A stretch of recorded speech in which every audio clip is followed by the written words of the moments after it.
Weekly update for October 30th, 2015.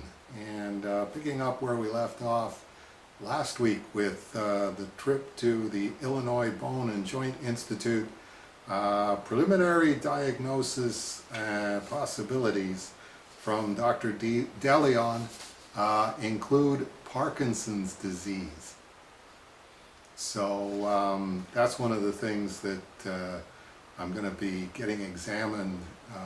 Next stop will be Austin, Texas, and Dr. Troy down there is going to be setting up an appointment with a neurologist for checking for Parkinson's disease, and also 2 hand and wrist specialists, so we can try and get a diagnosis.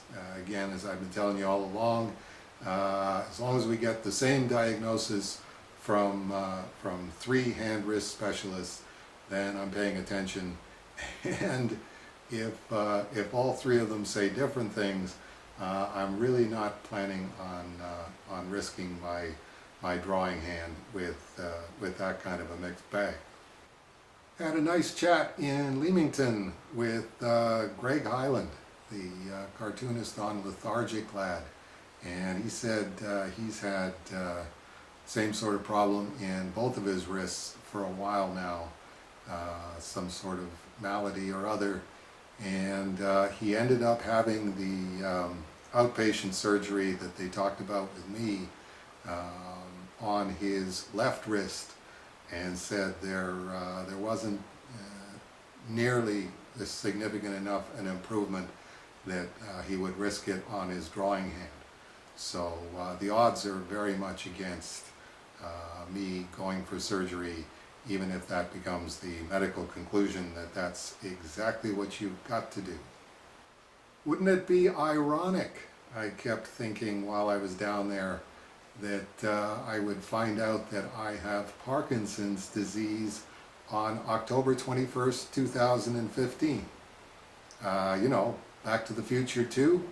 And just to add to that level of coincidence, Steve Harold in Chicago bears a striking resemblance to Michael J. Fox. I said that to his wife Liz, and she said, no he doesn't. And I went, well, he does to me. She says, no, when I met him he looked like David Cassidy. And I went, yeah, when you met him he looked like David Cassidy, but now he looks like Michael J. Fox. So maybe the irony is just in my eyes.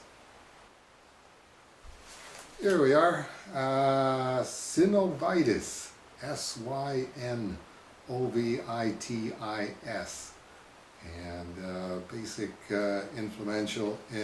inflammation, joint tenderness or pain, swelling and hard lumps called nodules. No nodules on me. When associated with rheumatoid arthritis, swelling is a better indicator than tenderness. And no swelling either. So this one's looking like a dark horse candidate. The other one is sports related.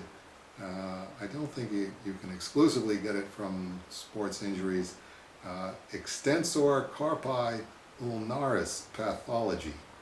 So that's a mouthful on that one, and that's a possible. So what we're going to be trying to do, and this will be unprecedented, is putting my x-rays and MRI here on the A Moment of Cerebus website. And if anybody out there knows a hand-wrist specialist willing to look at the x-ray and MRI and offer an opinion, we're definitely open to opinions of all descriptions from hand and wrist experts. I'm recording this on Wednesday, but I'm hoping that tomorrow we can also get Dr. DeLeon and Franny and Stacy's notes from the Illinois Bone and Joint Institute and post those here as well. So we're all on the same song sheet and hopefully singing the same song. If there's any technical problem that won't allow us to post the MRI in particular with its high resolution here at the A Moment of Cerebus site. We'll just find some site nearby that will hold it and give you all the links so you can go over there and take a look at the inside of my hand. In the good news, bad news category, Church and State Volume 1 came in. It actually exists. The completely remastered Church and State Volume 1. So that will be on its way from Singapore any minute now. And that's where the bad news comes in. I already paid $7,300 for 50% of the printing bill, which led me to believe that at that point I would owe another $7,300 in US funds for Church and State 1 when it shipped. And just found out that there were a bunch of incidental charges which took the total from $14,000 up to $21,000. So I'm scrambling around right now looking for an extra $7,000 US. So everybody out there, wish me luck on digging up that extra $7,000, which isn't in the US bank account right now. Anyway, gorgeous book.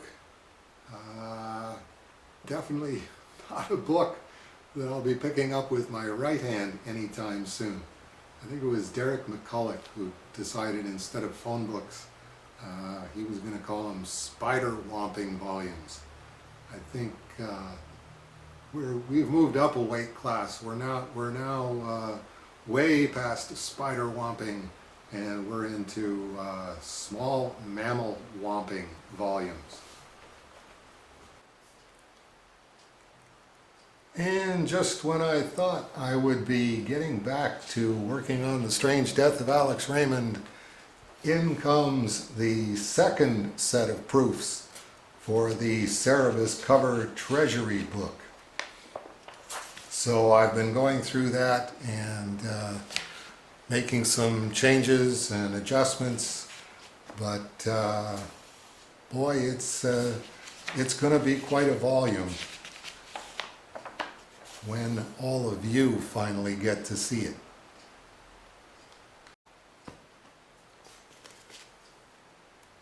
Pages and pages and pages of paintings and drawings. I'll tell you, if my right hand didn't already ache just looking at all of these and realizing what Gara and I spent 26 years doing, that would certainly put a little crimp in my right hand right there.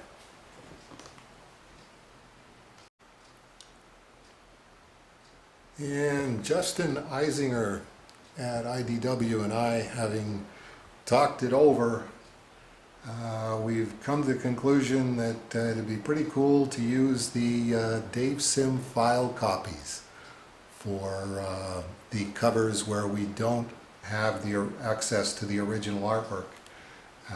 Here's an example right here with Cerebus number 17.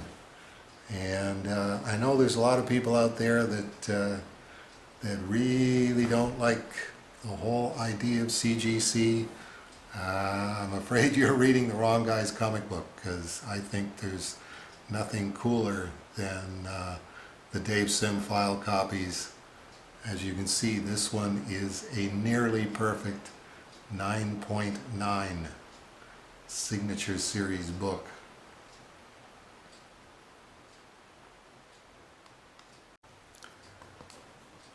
As a matter of fact, I just got back from the safety deposit box, and this is the Cerebus Archive 9.4 copy of Cerebus number 1, which I have liberated temporarily long enough for Sandy to take a scan of it tomorrow for the covers book. And then it's going right back into stir.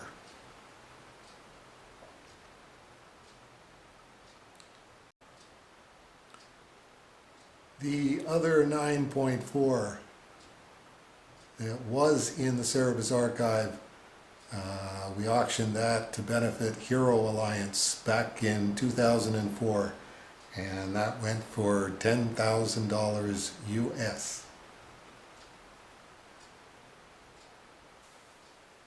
Also temporarily on the loose to get scanned for the covers book, 9.9, not quite perfect tens, but issue 9, issue 46, issue 44, issue 37, issue 35, issue 33, issue 28,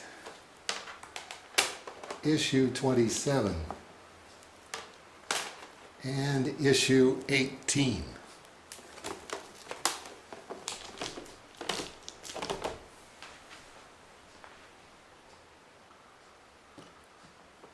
And as if the 9.9s aren't impressive enough, we've also got some of the earliest 10 gem mints in existence. Issue 6, issue 7, and issue 15. So before we go for this week, I want to send out a big wrist brace yahoo to all the guys that helped out last weekend with the Great Warehouse Giveaway. Sandy Batwell and Dave Fisher and I drove down there. Those guys put in a lot of hours Friday, Saturday, and Sunday, and Monday, getting things organized for the big move up to Kitchener. Greg Hyland, who I mentioned earlier, the legendary creator of Lethargic Lad, and who I did as a character in Cerebus in issue number 232, the first going home.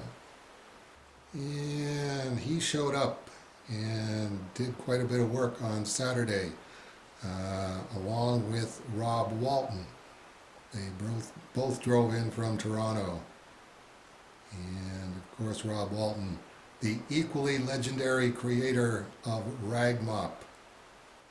Also from somewhere in the 905 area code, Glenn Story, longtime Cerebus fan, and came all the way down from the 905 area code to help out in Leamington. So thank you, Glenn. And Jeremy Ronenberg from right here in town. Drove down from Kitchener and had a chat with him. And it sounds like he's going to be volunteering here at the Off-White House. We're just trying to figure out what it is that we're going to get him to do.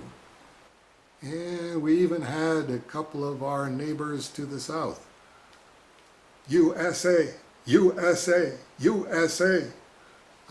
Peter's Fat and nope, not Matt Fizzell. Good guess, but not Matt Fizzell. But just as good, one of the writers on Cynical Man, Jim Mackey. And not only one of the writers on Cynical Man, the guy who played Cynical Man in the movie. Thanks for tuning in, and God willing, we'll see many of you next week on November 7th.